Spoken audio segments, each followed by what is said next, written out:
Last time, we talked about the real meaning of being an alpha male, and we dispelled the myth of what an alpha male really is. Do you know what you value and live by it every day?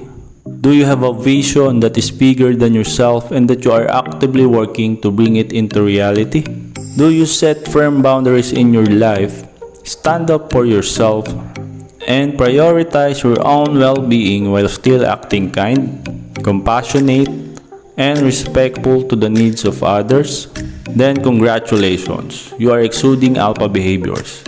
Throughout my whole blog, I'll be delving deeper into the alpha personality and the alpha male traits. But for now, suffice it to say that the old views on what it means to be an alpha male are dead. It is time for men to evolve, to step into a new way of being, and to develop a new relationship with themselves and the world around them. But before we discuss how to become an alpha male, we must start by examining what it means to be a beta male and why you must avoid this archetype at all costs. So what is beta male? To understand how to be an alpha male, we must start by understanding what it means to be a beta male.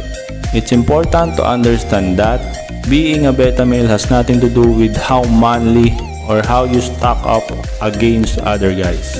Just because you are feminine and preferring art and dance over hunting and boxing, or homosexual or bisexual, are emotionally sensitive, are highly expressive, are vulnerable, are intellectual, or rock a bitching man bun, does not mean that you are a beta male. I know artists and scrawny PhDs who are more alpha than UFC heavyweights and rich investors. Because when it's all said and done, the number one factor in the alpha versus beta male debate is this: alpha males are the leaders of their own lives. Beta males follow the crowd. This doesn't mean that being in a position of leadership or followership automatically makes you an alpha or beta male. Rather, beta males tend to be reactive to the world around them, whereas alphas are proactive in creating the life they desire. Beta males have no vision, no values, no purpose, and no opinions of their own.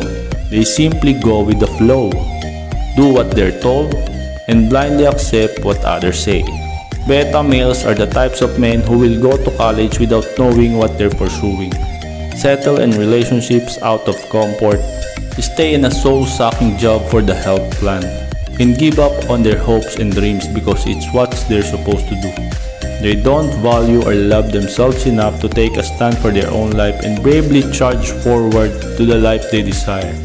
They lack self-esteem, confidence, and integrity, and because they lack a strong sense of self-worth, will bend over backwards to make others like them and feel good enough. Betas are, by the very definition, more concerned with the opinions and thoughts of others than their own. And you don't need to look far to see where these patterns and behaviors lead.